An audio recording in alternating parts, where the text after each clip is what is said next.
you have to be like water. Learn to be like water, adaptable, fit into any vessel, have a sense of calm, have a sense of patience.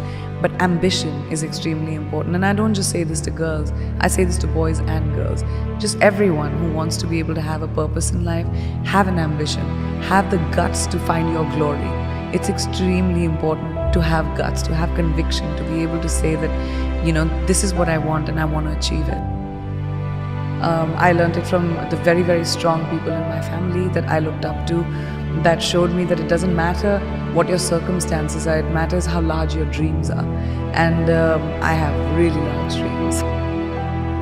There's something about knowledge. There's something about if you learn, even if you don't know something, if you have an ambition to be somewhere, if you prepare yourself, you have the ability to be better than everyone else. I like to be prepared for everything, even if it's an interview, even if I'm going for a red carpet, even if something is trivial to someone. Honesty is very important in relationships, whether it's with friends, whether it's with family, whether it's with your loved one, whether it's in a romantic relationship. I think being real to what you really are feeling is very important. And a lot of people don't have the guts to do that because we are always pretending to be a certain way so that we can maintain a relationship. But I think the healthiest relationships happen when you have the ability to call out someone and say, well, that's not right, or I don't feel a certain way and you're wrong or you're right, and to be able to talk about it. It takes taking that cloak of being careful about your emotions off, but that's very important. I really feel like you are defined by, every time you're defined by what you do next, not what you left behind. There's no point of doing the same thing over again. I try not to do the same thing over again. You have to take risks. Risks are so important in evolution. Playing it safe, yeah, you can have an existence, but you'll never be someone who's a trailblazer.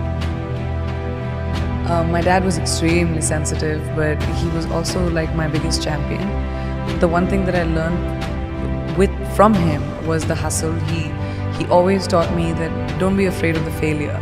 What you do next after failure is what will define you. Everyone fails. It's going to happen to you, it's going to happen to me, it's going to happen to everyone. Instead of sitting on your hands and saying, I can't do it again, find the courage inside of you and saying, what can I do differently? How do you look back into your mistake and say, all right, that was a mistake, great, not doing that again. That's something I really learned from my dad. My parents never wanted me to have a what if in my life. What if I had done it? What if I had tried that? So they always supported me. They said, no matter what you do, whatever mistake you make, have the confidence to come and tell us. Because, even if you kill someone, my dad, I remember him telling me this, even if you kill someone, come and tell me, I'll help you find the body. I'll help you bury the body, but then I'll take you to the cops too. So you'll always have to have courage of conviction. We spend our entire lives trying to figure out who we really are, and then we change. And then we figure it out, and then we change again. And I think that's the most constant, right? I'm constantly changing, constantly evolving, and I'm hoping that everyone's still curious about me as I keep doing that. I've had so many times whenever I'm doing interviews, people always ask me that, oh, you're doing a movie with, a female co-actor. Did you guys get along? Were there catfights? But when it comes to boys, they say, oh my gosh, that looks like a bromance and everyone got on so well. So I feel like over time, because women have the lack of opportunity, we were pitted against each other because there were only 5 opportunities, 5 places a woman could be hired. And so we were elbowing each other out to get to that one spot. So the crux of the problem is the lack of opportunity for females. And the more opportunity we create for each other, the more sisterhood will grow.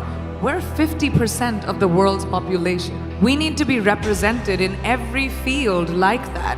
We need to be empowered by each other, by the people who are in positions of power, by putting us in positions of power.